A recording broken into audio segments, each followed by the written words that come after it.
It's time to get back on track.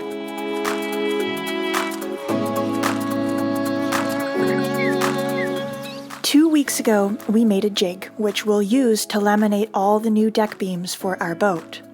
And after lots of trial and error, the jig was finished, and we even purchased all the wood we'll need to make the deck beams. But then, life happened. We had a crummy week, which I documented in the last episode. Basically, I thought I'd lost all the videos we've shot since arriving to our new boat, and Aladino spent a considerable amount of time removing the holding tank. For all you non-boating folks, that's the tank. But now, it's time to get back on track with the deck beams project. Join us as we prepare the lumber for our deck beams.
So cool!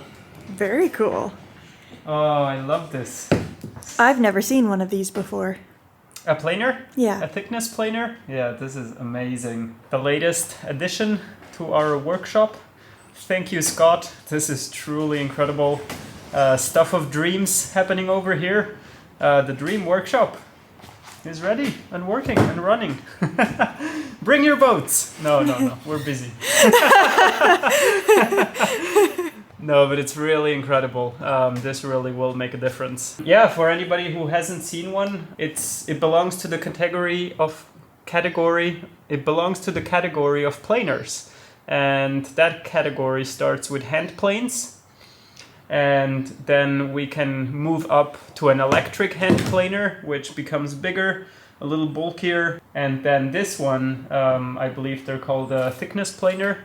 And this is really more the benchtop, incredibly heavy version. And then yet you can still move up one step, and that is what we had in our old boat yard, and that's like really almost a 6 foot by 6 foot hunk of metal. It's for more heavy duty stuff even, but even this one for us, it's an incredible luxury. I was thinking of going with a hand planer, but yeah, we got it as a gift, and we sure will make good use of it. Speaking of that, the wood for our deck beam project has arrived. This is, as you might remember, the Alaska yellow cedar. Our beams actually were Port Orford cedar and not Alaska yellow cedar. But Port Orford cedar is getting rarer and rarer, but besides that it has exactly the same properties. Maybe the smell is a little different and the color is a little different, but this will do perfectly for our task. And since they had some but not Port Orford cedar, this is what we went for. So we have about 50 board foot of this, if not a bit more, and it should be enough to tackle all the beams that we have to replace, at least.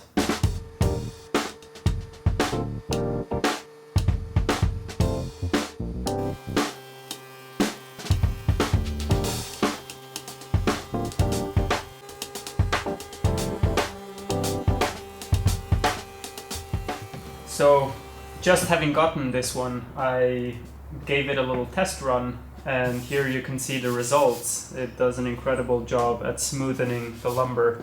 Why I have given them a little test run is because, first of all, we need to go down in thickness, but also things become more visible. Like here, it is really difficult to see cracks in the wood, and the branches, you can sort of tell here is a discoloration, but you cannot tell that somebody put out a cigarette here or is it a branch. And here instead you can really see those things.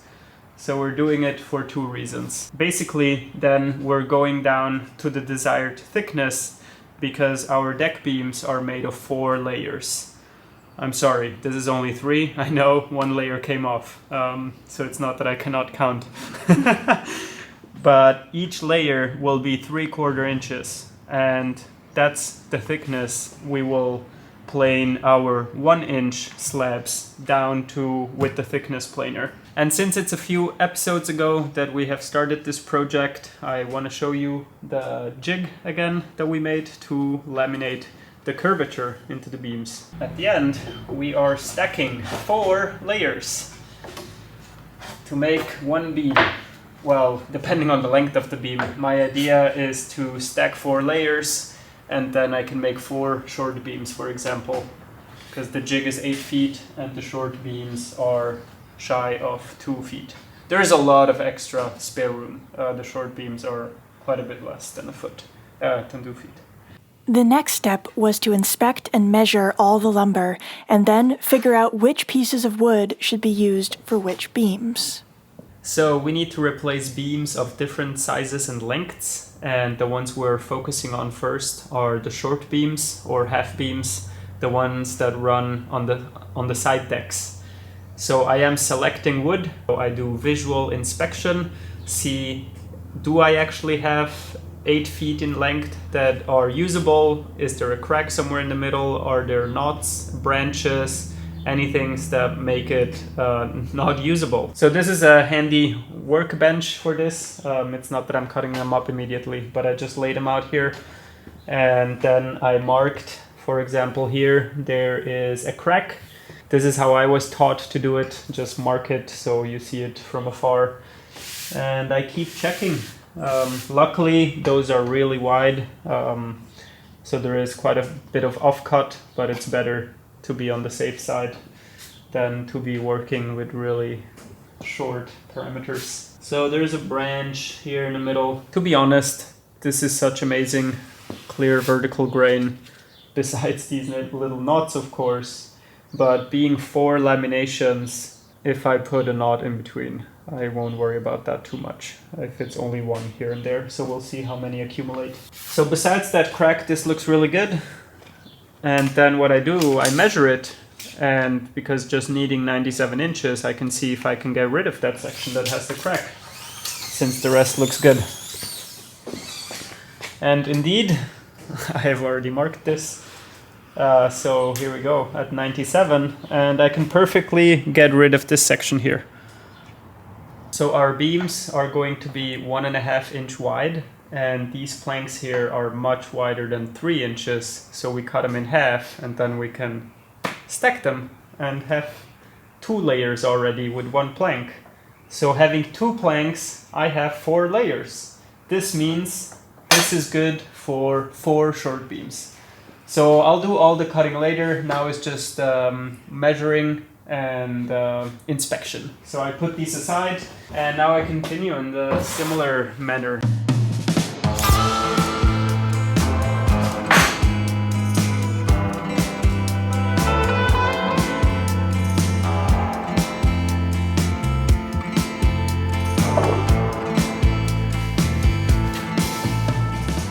instead we have an example which does not pass quite now. It's not that we are that picky and this is just going to waste, but we did calculate for extra. So I am just keeping this one for maybe a short beam because half of it looks perfectly fine. There is just that there is all these cracks here from one side to the other, which I don't really want to include. So this one does not qualify as an 8-foot plank. So I'm just setting it aside for now, but we will still make use of it somewhere else.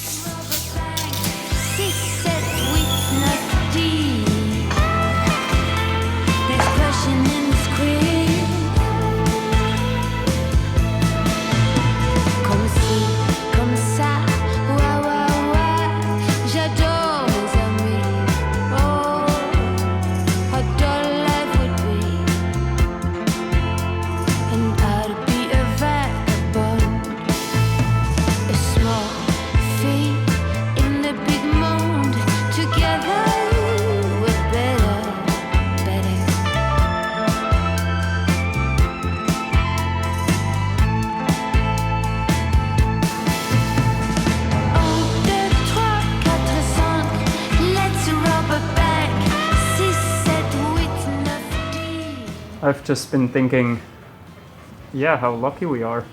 It's incredible. And normally if you put on the scale jobs that are tedious or annoying or sort of the grumpy moments, I mean, I still get those in the morning. But if I then on the counterbalance I put just how lucky we are and the workshop we have, the opportunity to be here, all the tools we've got, like it balances that out so much that, yeah, I'm not grumpy one single moment. I'm so happy to do whatever it takes to fix this.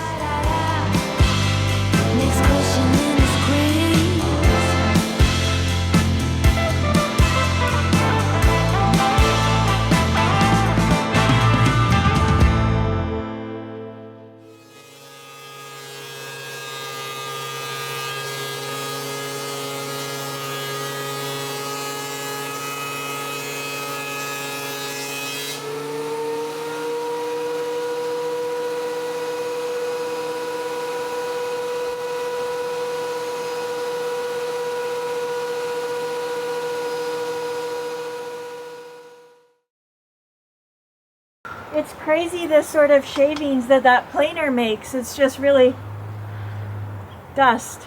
Good thing we're wearing our masks. Holy. And there's actually 2 planing settings. This is the rough one. So it does make them finer if we want to. This should be a good fire starter. Yeah.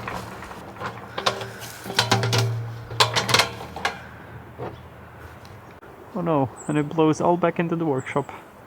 Oh no. Look, this is all of our expensive wood in a garbage bag. But it's just to contain it. We will either burn it or just set it free in the forest. This doesn't need to be tossed. Yeah.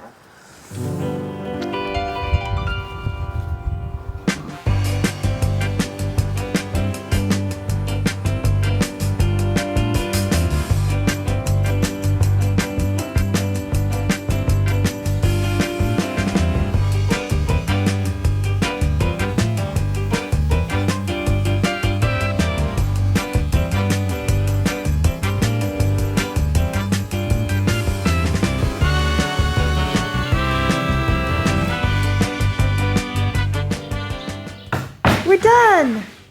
So are they all 3/4 inch now? No. Oh. I just did as much as needed because most of them were 1 inch. But basically I started at 1 inch and then just took as much as it needed on one side to make it visible and then as much as it needed on the other side to make it visible. So we still have more than 3/4. This is just to do the visual test now. Oh, I see. And once we know what we need and for what and how we're going to use it, then we still have to plane it to 3/4. But if we decide that one is not becoming a beam, maybe we can use something thicker. Like it doesn't have to be 3/4. Right. But I think they will all become beams. So yeah, now back to inspection and selection. Yes. Have a look at my list here. So I need a 3-inch wide beam, 10 foot long, so these 4 are going for that, and then I have a 9 foot 3-inch beam. I have 2 for that, and I need 2 more. This last one was real pretty. Another thing that I'm curious, if you just look at 1 inch of this wood and then you try to count the grain, because it's crazy how tight the grain is on this. Oh, this yeah. is why it's so good for this particular task. Yeah. You can barely count them. You can barely even see it because it's so many. 23 on this one where it's countable, and then I think here I've heard that Alaska yellow cedar goes like even to 80 earrings per inch.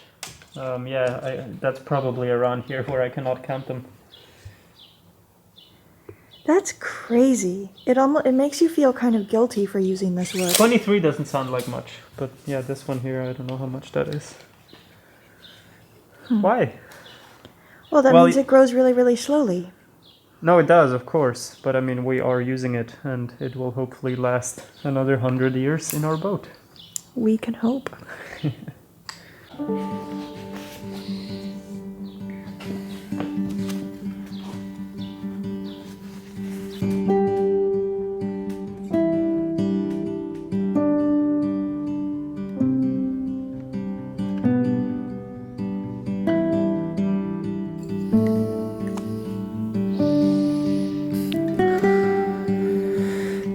This one I get 3 plus.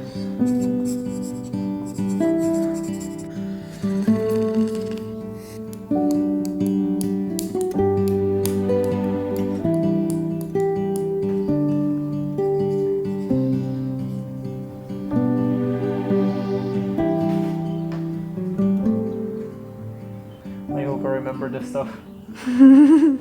You don't have to remember. That's why it's written down. You just have to understand what is written. So that's what I hope I remember. I remember I understand what system I came up with. And 4.5 foot beam. And you can also give them names. This is Tina. This is Bettina. This is Sandro. And then you know who is going to what party. And I am giving them very complicated nomenclature in the meantime. Well, yes, of course. If one can do something more complicated, then one must. So, 3 planks. 6, 8, and 9. Ah. And that little hook here means done. Are you laughing about yourself? Okay, I need to make a correction. And that is 1, 2, 3, 1, 2, 3, 4, 5. So you hit 7, 1, 2, 5. Okay, we're all done. I still need 1.5 foot, 1.5 inch slice that is 6 feet long.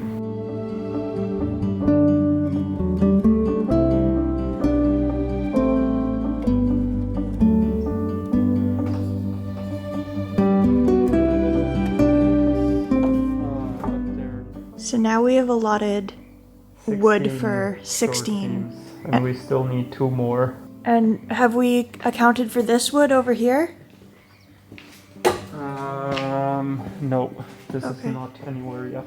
So this could be easily Totally. 2 more short beams. Only that they will have to be made in one section. Yeah, because these are sort of... We totally do have, what is this, like 4, 5, maybe 6 feet? Maybe we have 6 feet in out of this. We got it exact. Okay. We should have gotten a bit extra. 6. Oh, perfect. So that means we have 1 beam for sure.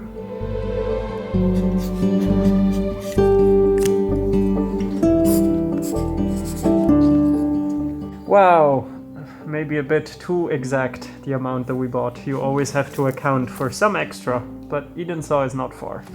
And we got plenty to get started with. and if we can make it, then it is enough. If there is not unexpected cracks and knots and all of that sort.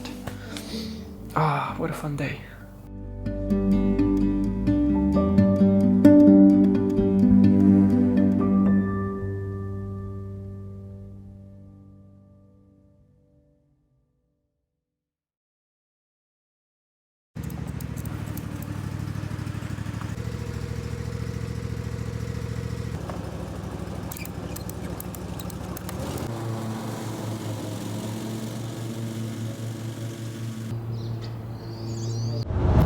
Alright, we've got the wood loaded up on the car and we are headed over to our friend Sterling's place. He's got a cabinet saw which we are going to use to cut the wood to the sizes that we need. Now we definitely could have done this in our workshop with our track saw, absolutely. But it's just a bit easier with this cabinet saw, and truth be told, it's just fun to go hang out with Sterling at his place anyway, so that's what we're doing.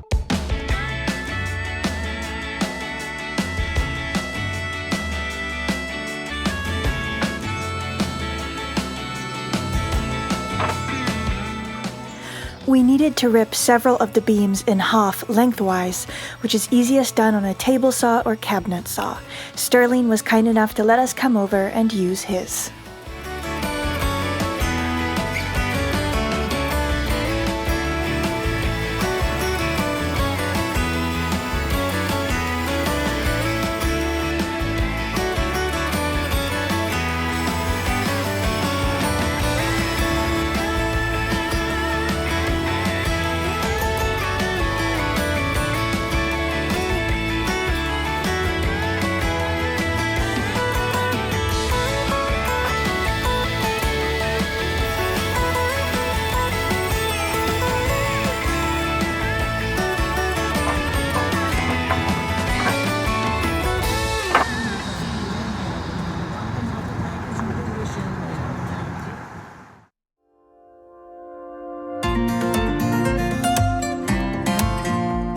Alright, we are back. Thank you, Sterling, for, well, making the cuts with the cabinet saw, not just letting us use it. You're a pro user, and now everything is cut to size and ready to be transformed into beams. Yes, but that is the next chapter. Oh. We are going to leave the story here for this week, and we will be back next week with our first attempt at turning this lumber into beams. All right. How do you think it's going to go? It's going to go well. We've done a few test runs. That's true. And the mistakes are behind us. No more mistakes. All right. Thank you so much, everyone. Thank you for watching. If you enjoyed the episode, please give us a thumbs up, subscribe to the channel, hit the notification bell, leave a comment. And as always, big thanks to our patrons for making these episodes all possible. And an extra big thanks to these folks whose names are now appearing on screen for always going the extra mile to make sure that Magic Carpet keeps being produced. We will see you all next Friday. Thank you, guys. Have a good one.